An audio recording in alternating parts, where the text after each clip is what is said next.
and welcome to another episode of Cult Life. I'm Robin Jackson. If you like this content, please give us a thumbs up and feel free to subscribe to the channel. Now, growing up in the Jehovah's Witnesses, I've always had a disdain for the misogynistic and sexist nature of the Jehovah's Witnesses.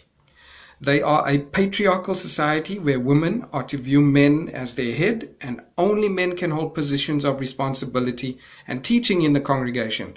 The head of a wife is her husband, and the spiritual head of a sister is a brother. A female witness is not to pray in front of a male witness and must wear a head covering in order to pray in front of an unbaptized man or conduct a meeting in front of other sisters. Women have not fared well in many of the world's religions and societies, and the Jehovah's Witness organization is part of this discrimination against women. All leadership roles within Jehovah's Witnesses are filled by men. Women fill only the very bottom position of the organizational hierarchy. Women are not represented in decision-making processes that shape this organization, and even within their own lives. If you are a female Jehovah's Witness, your self-worth and abilities are being diminished by Watchtower's view of women. The results of a misogynistic, male-dominated religion can be tragic, with 3 areas particularly worthy of consideration: domestic violence, child abuse, and rape. The May the 15th Watchtower of 2011 states, "Let wives be in subjection to their husbands as to the Lord," wrote the Apostle Paul. This statement in no way suggests an undignified position, rather than manifesting the attitude of disobedience and independence that characterizes the world. She is in submission to her mate. A wife who is foolish does not hesitate to speak unfavorably of her husband, whereas a wise woman works to increase the respect that her children and others have for him. Such a wife is careful not to undermine her husband's headship by nagging him or arguing with him. The following is a recording of a public talk by Samuel Hurd, who later went on to become a member of the governing body. He makes the following comments about why women need to be in subjection to men. This was based on information from a 1967 Awake.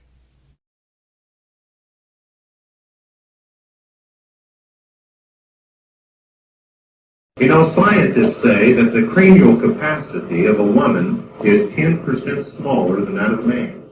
So now this shows that she's just not equipped for the role of headship. Her role is one of subjection to the man. Her role is that of submissiveness, and that means that she should recognize that she is a woman and be glad to be a woman.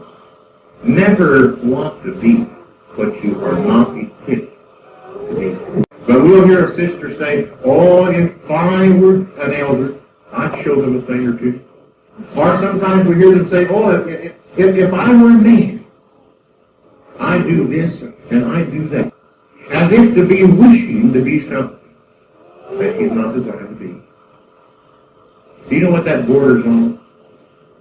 That borders on homosexuality. And you know what the devil is doing nowadays? He's taking women who want to be men. He makes men out of them. And you know what else he's doing? He's taking men who want to be women, and he's making women out of them. And it's spreading. It's not a little thing. But homosexuality is something that is spreading, and it's all over the earth. It's not just here, San Francisco and Oakland, but it's everywhere. But it all begins with the fall. Somewhere, individuals have wanted to be what they are not designed to be, and they've nurtured that. Will never voice the thought of wanting to be what you're not cut out to be. Be glad to be what you are, a woman. Your role in the earth is a beautiful role that Jehovah God has placed you in. But now what does it mean to love your husband? Now we know that all you sisters present this evening love your husband. Or at least you want to love your husband. But now what does it mean to love your husband?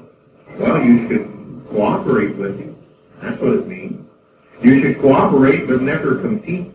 You would recognize if you truly love your husband that you're not equipped mentally, emotionally, and physically or somatically for the role of competition. Not at all.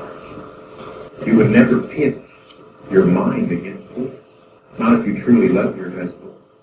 Or you might recognize that you're quicker of mind than he is. Oftentimes this is the case. The boy marries girl. He finds out that girl is smarter than boy. Shortly after marriage, she finds out that she's smarter than boy. She'll work extremely hard never to show that she's quicker in mind than her husband.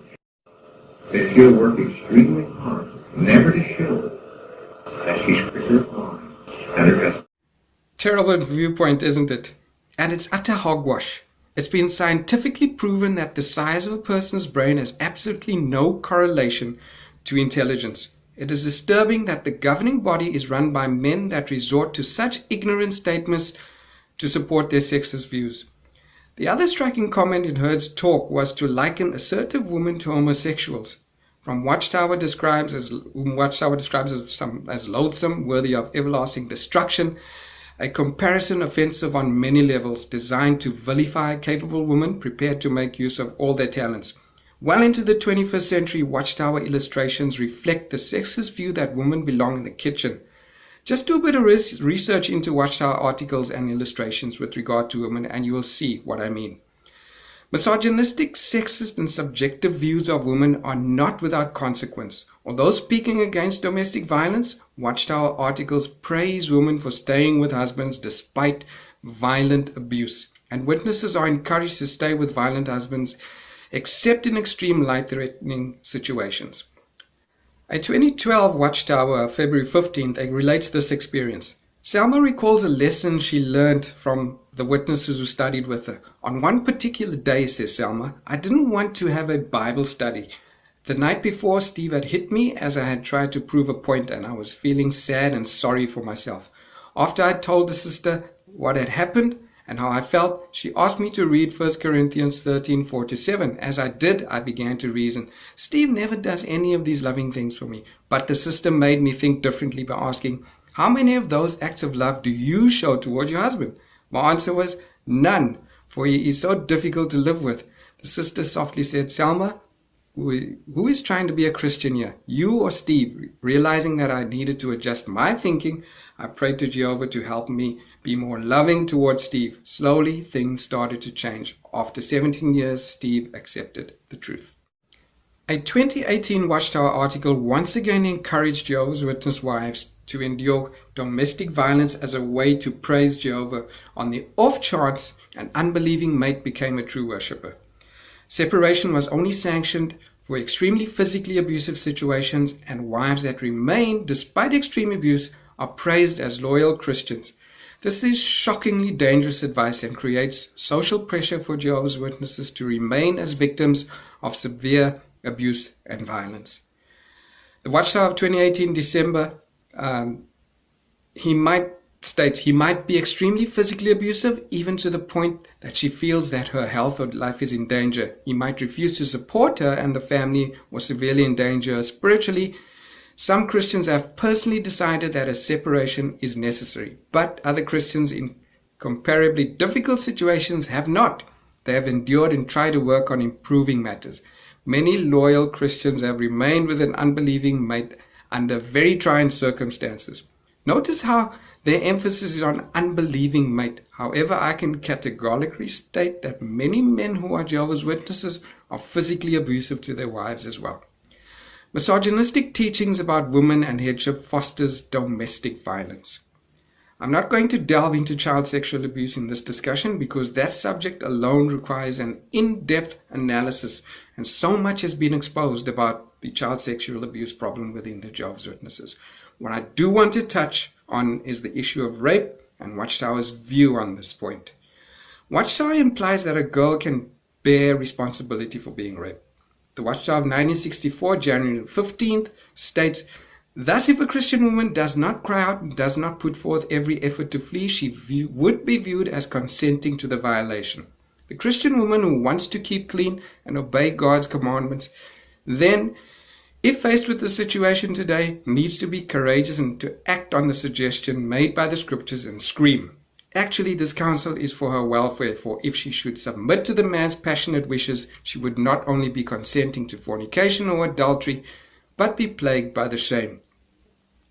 An Awake of 1974 states also that if she did not scream, she would ruin a relationship with Jehovah God and the Christian congregation, that then she would be disfellowshipped or excommunicated from it, and that this would be worse than being killed as far as she was concerned. A Watchtower in 1980, October the 15th, a Christian woman is under obligation to resist for the issue of obedience to God's law to flee from fornication. Is involved. By no means would it be proper for her willingly to submit to being raped. 1986 Awake. Why should resist an attacker from the first moment? Your conscience will be clear. Even if you are raped, you will not sacrifice your self-respect or cleanness before God. The Watchtower burdens Jehovah's Witness rape victims with the guilt that they may have been responsible and sinned in the eyes of Jehovah. As if the horror and lasting effects of rape is not enough to bear. This is deplorable and utterly unforgivable in light of Watchtower writers being fully aware that the natural response from many women is to freeze in terror. How hard a victim should resist is a subjective measure, leaving victims struggling with the guilt whether they did not fight back hard enough to be forgiven by Jehovah for being raped. A woman never deserves to be blamed for her own rape, regardless of whether or not she fought back or screamed. Then they also have this little gem in the Awake of 1984, February 22. Treat him respectfully. The intended victim should there remember that the rapist is a human. No doubt there are circumstances in his life that have precipitated his behavior. So although a woman should not cower in fear and permit a rapist to intimidate her, at the same time she should treat him understandingly as a fellow human. Forget about the fact that the rapist had absolutely no respect for her and to treat her with dignity. Browse the internet and you will find countless stories of how rape victims and women in particular have been treated in judicial committee meetings by elders. As someone who is aware of and has been affected by the consequences of rape within my friends and family circles, I'm totally appalled that I was ever part of that organization. As August is generally celebrated as Women's Month here in South Africa and in different months abroad, we have nothing to celebrate. How can our nation truly celebrate women when patriarchy and sexism permeates through our families, communities, and society at large? Paying lip service to equality deflects attention from the core teaching that women are to submit themselves to men who are viewed as their head. The headship arrangement devalues women and has tragic consequences in situations such as domestic violence, sexual abuse, and rape. I've worked extensively in corporate and manufacturing sectors with female peers and bosses with tremendous abilities and leadership qualities. There are also many women in government who show excellent leadership skills and abilities. We need to do better. Misogyny and sexism has no place in this here 21st century, and the Jehovah's Witnesses have much to atone for in their perpetual subjective viewpoint of women within their ranks and in general. That's the show. Don't forget to subscribe and hit the like button if you like this content. I would like to hear your views and comments on this matter too. Bye for now.